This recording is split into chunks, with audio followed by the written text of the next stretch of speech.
My name is Hannah Parker, and I was only 20 years old when my parents told me something that changed my life forever. You don't have a choice anymore. Those were the words my father, Richard Parker, said as he placed an engagement ring box on the dining table. The groom wasn't someone I loved.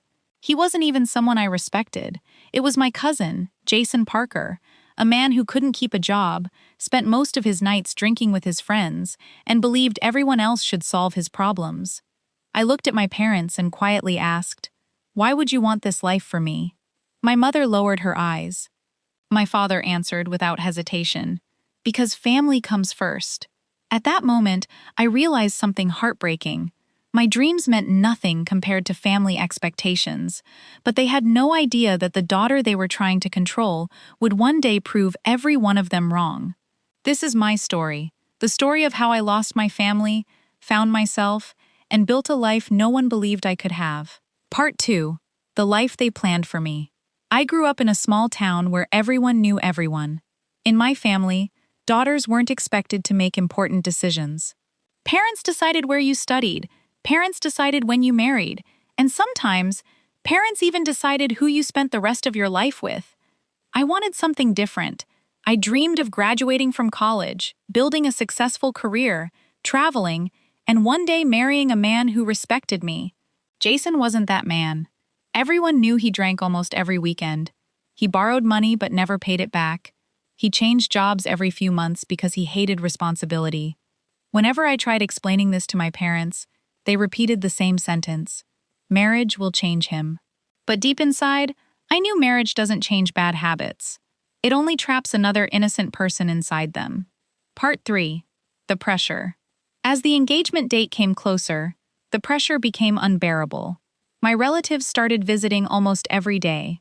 Some called me selfish. Others said I was embarrassing the family. One aunt even smiled and said, "Love grows after marriage." I wanted to ask her, what grows after marrying someone who spends every night drunk? Fear, regret, loneliness. But I stayed silent. Jason wasn't helping either. He acted as if I already belonged to him. One evening, he laughed and said, "Whether you like it or not, you'll be my wife soon." For the first time in my life, I felt completely powerless, Mare. The engagement day finally arrived. The house was filled with relatives. Everyone was smiling. Everyone except me. I looked around the room and realized something. If I stayed silent today, I would stay silent for the rest of my life. So before the ceremony began, I stood up. My hands were shaking, my heart was racing, but my voice remained steady. "I'm sorry, but I can't do this." The room became silent. My father stood up immediately. "Sit down." I looked him in the eyes. "No." That single word changed everything. He pointed toward the front door. "If you walk away today, don't ever come back." I picked up my backpack, looked at my mother one last time. She was crying, but she didn't stop me. So I opened the door and walked into an uncertain future. Part 5. Starting over. The first months were the hardest of my life. I rented a tiny room, worked mornings at a coffee shop, worked evenings at a bookstore, studied online late at night. Some days I survived on instant noodles because they were all I could afford. I cried. I doubted myself. I wondered if leaving had been a mistake, but every time I remembered Jason's face, I knew I had saved my future. Little by little, life became easier. I graduated, found a better job, earned promotions through hard work. For the first time, I felt proud of myself. A few years later, I joined a technology company. That's where I met Alexander Brooks. Unlike Jason, Alexander respected everyone. He listened more than he spoke. He admired hardworking people. Most importantly, he respected my choices. Our friendship slowly became love. There were no lies, no pressure, no control, just trust. When he proposed, he didn't ask for permission from my family. He asked me, and that made all the difference. For the first time, someone treated my opinion as the most important one. 5 years after leaving home, I attended my grandmother's funeral. It was the first time I had seen my parents. My father looked older. My mother looked tired. Jason looked nothing like the confident man I remembered. Years of drinking had caught up with him. He had lost several jobs. His marriage to someone else had ended in divorce. as people whispered about his problems. I realized something. The life my parents wanted for me had completely fallen apart. After the funeral, my father quietly walked toward me. For a long moment, neither of us spoke. Then he said something I had waited years to hear. "You were right." His voice broke. "I thought I was protecting you, but I was trying to control you." My mother started crying. "We're sorry." Those two words erased years of anger from my heart. Not because they fixed the past, but because they finally accepted the truth. People often think revenge means making others suffer. I learned something different. The greatest revenge is building a life so peaceful and successful that the people who doubted you can only watch from a distance. Today, I'm happily married to Alexander. I have a career I love, a beautiful home, friends who became family, and most importantly, the freedom to make my own choices. If I had obeyed everyone that day, none of this would exist. So if you're ever told, you have no choice, remember my story. Sometimes the bravest thing you'll ever do is prove them wrong, because your future belongs to you, not to tradition, not to fear, and not to anyone who thinks your voice doesn't matter. Looking back now, I realize the warning signs had always been there. When I was a child, my parents constantly joked that one day I would marry Jason. Everyone laughed. I never did.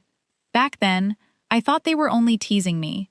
I had no idea they had already planned my future before I was old enough to make my own decisions. Jason wasn't just lazy, he was irresponsible. At 24 years old, he had already quit more jobs than I could count. He spent his days sleeping until noon, and his nights drinking with friends at bars. Whenever he borrowed money, he never returned it. Whenever he got into trouble, my uncle covered for him. Yet somehow, my family still believed he would become a good husband. One Sunday afternoon, my father called me into the living room. My mother, Laura, sat beside him without saying a word. My uncle and aunt were there too. The atmosphere felt heavy. Something was wrong. My father cleared his throat. "Hannah, we've decided to make things official." I looked at him, confused. "What do you mean?" My uncle smiled proudly. "Your engagement to Jason will be next month." For a moment, I couldn't even breathe. I honestly thought they were joking. Then I noticed that nobody was smiling. "You can't be serious." My father's face hardened. "We've already given our word." I shook my head. "But no one asked me." He replied without emotion. "You don't need to be asked." Those words hurt more than anything else. I wasn't their daughter anymore. I was simply someone whose future had already been traded away. Trying to stay calm, I looked directly at my father. "Dad, Jason drinks almost every night." Silence. "He doesn't have a stable job." More silence. "He doesn't even want to work." Finally, my mother spoke. "Marriage will make him responsible." I couldn't believe what I was hearing. "So your solution is to sacrifice my future?" No one answered. Instead, they expected me to accept their decision as if my life belonged to them. That night, I locked myself inside my bedroom and cried until sunrise. Not because I was weak, but because I realized something heartbreaking. The people I trusted most had chosen tradition over my happiness. Little did they know, that decision was about to push me further away than they ever imagined. I never imagined the person who would destroy my life wasn't a stranger's aider. It was my own sister. My name is Alina Brooks, and for 27 years, I believed I had the best sister anyone could ask for. Her name was Hazel Monroe. People always said we were inseparable. She was 5 years older than me, and after our parents passed away, she became my entire world. She attended every graduation, every birthday, and every important moment in my life. Whenever I was scared, Hazel would smile and say, "Don't worry, Allie, I'll always protect you." I believed her. I trusted her with everything. She knew my passwords, kept copies of my important documents, and even helped me organize my finances whenever I felt overwhelmed. I never questioned it because she was family. At 27, my life finally felt perfect. I had a good job at a marketing company in Chicago, a cozy apartment, loyal friends, and enough savings to start planning for my future. I thought the hardest days of my life were finally behind me, but I had no idea someone was quietly destroying everything I had built. One Monday morning, my phone rang during work. The caller said she was from a bank. "Miss Alina Brooks, we're calling about your overdue loan payment." I frowned.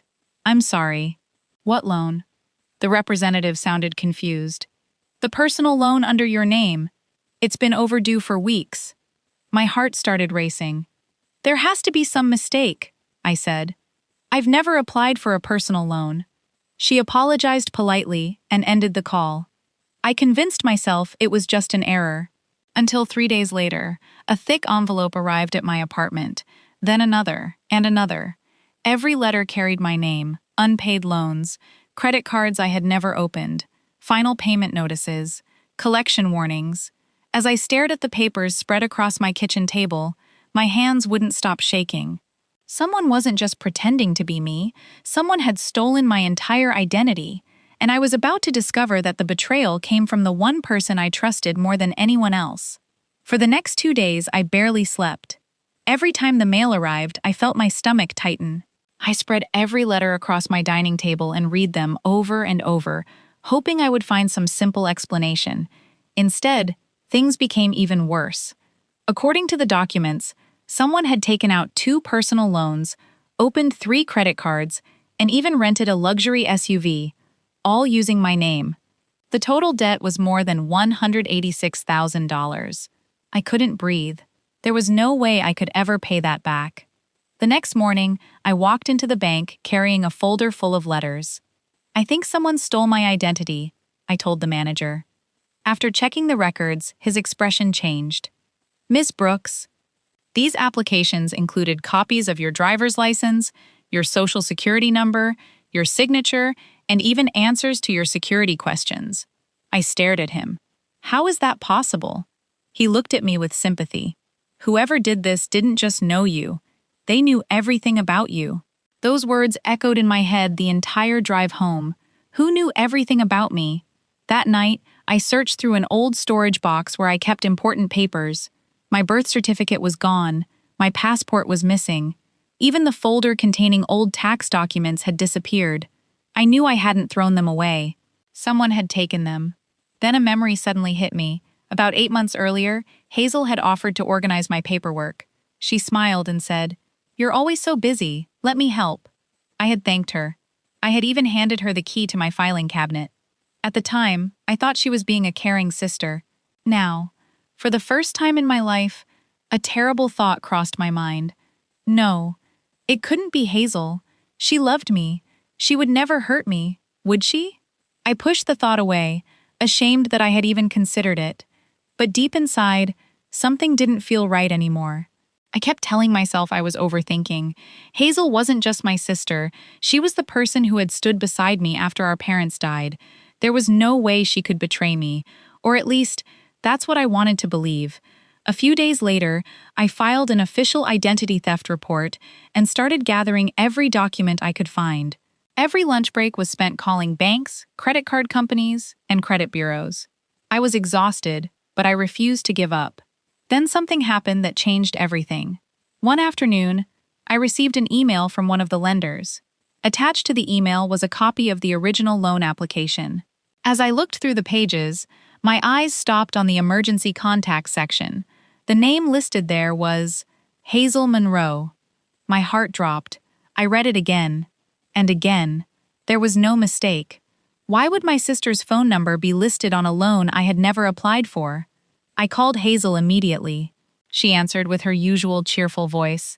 "Hey, Allie, what's up?" Trying to stay calm, I asked, "Have you ever been listed as my emergency contact on any loan?" There was a brief silence. Then she laughed. "Of course not. Why would I?" Something about her answer felt rehearsed. Before I could ask another question, she quickly changed the subject. "So, are we still having dinner this weekend?" I said yes, but my mind was racing. That evening, I couldn't stop thinking about the loan application. If Hazel was innocent, how did her phone number end up on confidential financial documents? The next morning, I visited another bank branch to request additional records. A kind employee quietly handed me copies of the application after verifying my identity. I almost dropped the papers when I saw the signature. It looked almost exactly like mine, but it wasn't. Someone had practiced my handwriting. Someone who had seen me sign documents hundreds of times. Someone who had lived beside me for years. For the first time, I stopped asking who stole my identity. Instead, I started asking, why would my own sister do this? That question haunted me for days. I wanted to believe there was another explanation. Maybe Hazel's information had been added by mistake. Maybe someone was trying to frame her. Maybe... But deep down, I already knew the truth was waiting for me. I just wasn't ready to face it. The following Friday, Hazel invited me to her apartment for dinner. She acted exactly the way she always had. She hugged me, she asked about work, she laughed at old family memories. If I hadn't known about the loans, I would have believed everything was normal. But this time, I was paying attention. While Hazel was in the kitchen, her phone buzzed on the coffee table. I wasn't trying to spy. I was simply reaching for my glass of water when the screen lit up. A notification appeared. Payment received, $42,500. The sender's name wasn't saved. Just a number. A second message arrived seconds later. Delete the remaining files after next week. My heartbeat exploded. Hazel rushed back into the living room before I could read anything else. She quickly grabbed her phone, smiled nervously, and slipped it into her pocket. Just work stuff, she said. For the first time in my life, my sister avoided looking me in the eyes. That night, I couldn't sleep. The next morning, I made a decision. If Hazel was innocent, my investigation would prove it. But if she was guilty, I wasn't going to let her destroy my life without consequences. I borrowed a small voice recorder from a friend and kept every email, every bank statement, every collection notice, and every document in a locked folder. Then I checked something I should have checked months ago: my credit report. As I scrolled through the accounts, one address appeared again and again. It wasn't my apartment. It wasn't any place I had ever lived. It was Hazel's address. At that moment, every piece of the puzzle came together. The missing documents, the forged signature, the emergency contact, the mysterious payments, the fake loans. This wasn't an accident. It wasn't identity theft by a stranger. It was a carefully planned betrayal by the person I loved the most. I looked at my phone as Hazel's name flashed across the screen. For a few seconds, I just stared at it. Then I answered with a calm voice, because she still believed I knew nothing, and I decided to keep it that way. If Hazel wanted to play a game, I was about to let her think she was winning. From that day on, I stopped acting like a victim. I started acting like someone who already knew the truth. Whenever Hazel called, I smiled. Whenever she asked if everything was okay, I said, "I'm doing great." She had no idea I was quietly collecting evidence against her. For the next 3 weeks, I documented everything. Every suspicious phone call, every bank statement, every email, every late payment notice. I created a timeline showing exactly when the fake accounts had been opened.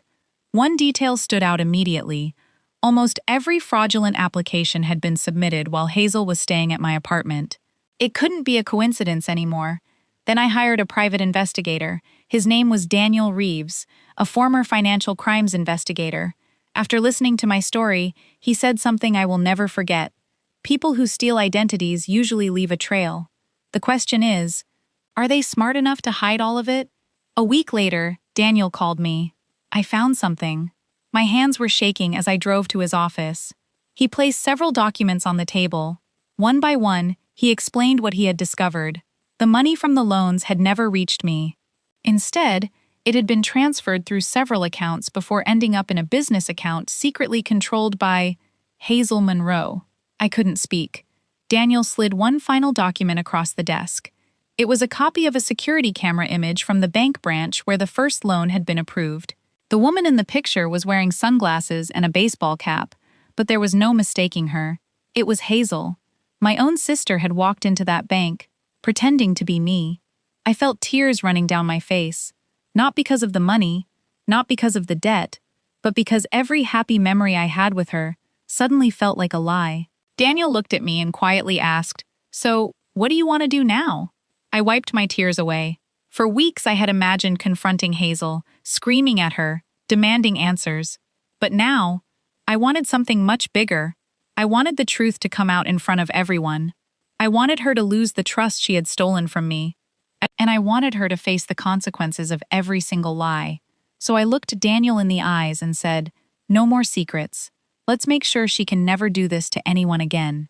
Daniel and I spent the next 2 weeks building an airtight case. Every bank record, every forged signature, every transfer, every fake account, everything was organized in chronological order. But Daniel warned me about one thing. If you confront Hazel now, she'll destroy the evidence. So I stayed quiet. I answered her calls. I had dinner with her. I even smiled when she hugged me. Every second felt unbearable. Then Hazel invited me to a family dinner with our relatives. She had no idea that I had a different plan. That morning, Daniel called. The police and the bank's fraud investigators are ready. As soon as she admits anything or tries to lie about the evidence, they'll step in. I took a deep breath. This ends today. That evening, everyone was laughing around the dinner table. Hazel acted like the perfect sister. She even raised a glass and said, "I'm so proud of Alina. She's the strongest person I know." Hearing those words made my stomach turn. When everyone finished eating, I stood up. "I need to say something." The room fell silent. I looked directly at Hazel. "You've been asking me why I've looked so stressed lately." She smiled. "Yeah, I've been worried about you." I nodded slowly. "The reason is simple. I found out who stole my identity." The smile disappeared from Hazel's face. She tried to laugh. "What? That's terrible."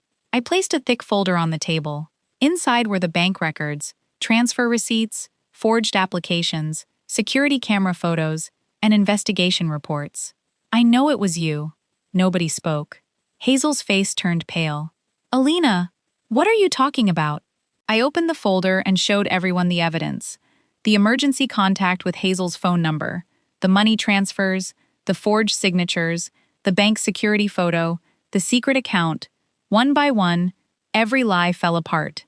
Hazel suddenly stood up. "This is a misunderstanding." At that exact moment, there was a knock on the front door. Daniel walked in with 2 detectives. One detective calmly said, "Hazel Monroe, we need to speak with you regarding multiple counts of identity theft, fraud, and financial crimes." The room was completely silent, for the first time since this nightmare began. Hazel had nothing left to say. The woman who stole my identity could no longer hide behind my name. 6 months later, I walked into the courthouse with my head held high. The woman sitting across the courtroom wasn't the sister I used to admire. She was just another defendant waiting to hear her sentence. During the trial, the prosecutors presented every piece of evidence Daniel and I had collected: the bank surveillance footage, the forged signatures, the money transfers, the fake loan applications. Even Hazel's deleted messages had been recovered by forensic investigators. There was nowhere left for her to hide. For the first few days, Hazel insisted she was innocent. She claimed someone had framed her. But when the evidence kept piling up, her lawyer advised her to tell the truth. With tears in her eyes, Hazel finally admitted everything. She confessed that she had been drowning in debt after making a series of terrible financial decisions. Instead of asking for help, she chose the easiest target, me, because she knew my passwords. She knew where I kept my documents. She knew I trusted her enough never to question anything. She thought she could secretly repay the loans before I ever found out, but the debts kept growing, and her lies grew even faster. When the judge asked if I wanted to make a victim impact statement, I stood up and looked directly at Hazel. I wasn't angry anymore. I was simply heartbroken. I said, "You didn't just steal my identity. You stole my peace. You stole my future. You stole the meaning of the word family. The money can be recovered. My credit score can be repaired, but I'll never get my trust back." Hazel lowered her head and cried. For the first time, I didn't cry with her. The judge sentenced Hazel for identity theft, fraud, and financial crimes. As she was led out of the courtroom, she looked back at me one last time. I didn't wave. I didn't smile. I simply turned around and walked away. Over the next year, I worked with banks and credit agencies to clear my name. It wasn't easy, but little by little, my life came back together. I found a better job, I bought a new apartment, and for the first time in a long time, I slept peacefully. People often ask me if I ever forgave my sister. The answer is simple. I let go of the hatred, but I never forgot the lesson. Sometimes, the deepest betrayal doesn't come from your enemies. It comes from the people you love the most. And if my story teaches you anything, let it be this. Trust is precious. Protect it carefully, because once it's broken, not even family can always put it back together. I finally met someone who respected me. 2 years after joining Brooks Logistics, my life looked completely different. I had been promoted twice and was leading a small operations team. I had my own apartment, a reliable car, and enough savings that I no longer worried every time I checked my bank account. For the first time in years, I felt secure. One Monday morning, the company announced that a new operations director would be joining us. His name was Alexander Brooks. When I heard his last name, I assumed he had only gotten the job because he was the founder's son. I couldn't have been more wrong. Alexander was nothing like I expected. He treated everyone with respect, from the receptionist to the cleaning staff. He never raised his voice, never looked down on anyone, and always gave credit to the people who earned it. One afternoon, I stayed late to finish an important project. As I was gathering my things, Alexander walked past my desk. "You're still here?" he asked. I smiled. "Someone has to make sure tomorrow runs smoothly." He laughed. "I was about to order dinner. Would you like to join me?" "Strictly as coworkers." For a moment, I hesitated. After everything I had been through, trusting people didn't come easily, but something about him felt different. We talked for almost 2 hours, not about work, about books, family, dreams, and the mistakes that teach us the biggest lessons. For the first time in years, I felt completely comfortable around someone. Over the following months, we became close friends. He never pressured me. He never tried to control me. He simply listened. One evening, while we were walking through a nearby park after work, he asked gently, "Hannah, why do you always seem afraid whenever someone talks about family?" I stopped walking. For a long moment, I stared at the ground. Then, for the first time, I told someone the whole truth. I told him about my parents, about Jason, about the forced engagement, about the day I walked away from home with nothing but a backpack. When I finished, Alexander was silent. Then he looked at me and said something I will never forget. "Hannah, love isn't something that can be forced. The right person will never ask you to give up your freedom." Tears filled my eyes. No one had ever understood me the way he did. A year later, Alexander asked if we could have dinner at the same little cafe where I had once worked. After dessert, he reached into his pocket, not because anyone had arranged it, not because our families expected it, but because he loved me. He got down on one knee and smiled. "Hannah Parker, will you marry me?" This time, no one answered for me. I smiled through my tears and said the one word I had been waiting my whole life to say: yes. I thought my story had finally found its happy ending. But I had no idea that news of my engagement was about to reach my family, and everything would change once again. Writing, the family that once rejected me came back. 3 weeks after Alexander and I announced our engagement, something happened that I never expected. My phone rang. The number wasn't saved. When I answered, I froze. "Hannah," it was my mother. For 5 years, there had been nothing but silence. No birthday calls, no holiday messages, nothing. Her voice trembled. Can we meet?" I closed my eyes. Part of me wanted to say no. Another part remembered she was still my mother. So I agreed. The following Saturday, Alexander drove me to a quiet cafe. As we walked inside, I immediately recognized them. My mother looked older. My father, Richard Parker, had more gray hair than I remembered. The confident man who had once ordered me out of his house now couldn't even look me in the eye. Alexander gently squeezed my hand. "I'll wait outside," he whispered. I nodded. As soon as I sat down, silence filled the table. Finally, my father spoke. "I heard you're getting married." "Yes," I replied calmly. "His name is Alexander."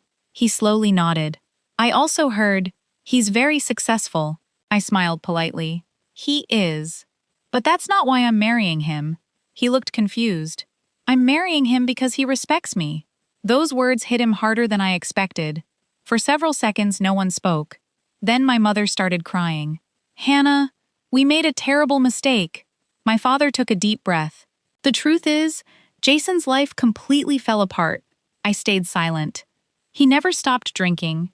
He lost his job after job. Last year, he was arrested for driving under the influence. Even our own family has stopped trusting him. I wasn't surprised. Deep down, I had always known that would happen. Then my father looked directly at me. If you had married him, he couldn't finish the sentence, because he already knew how it would have ended. For the first time in my life, Richard Parker apologized. I was so worried about what our relatives would think that I forgot to think about my own daughter. Tears rolled down my mother's face. We should have protected you instead of trying to control you. For years, I had imagined this moment. I thought hearing those words would erase all the pain. But healing doesn't happen in a single conversation. It takes time. I reached across the table and gently held my mother's hand. I don't hate either of you. My father looked up hopefully, but I can't pretend those years never happened. He slowly nodded. I understand. As I stood up to leave, my father quietly said, Hannah, I turned around. I'm proud of the woman you became. For years, that was all I had ever wanted to hear. As I walked out of the cafe, Alexander was waiting by the car. He smiled and asked, How did it go? I looked back one last time at my parents sitting inside. Then I smiled. I finally let go of the past. But the greatest moment of my life was still waiting for me on my wedding day.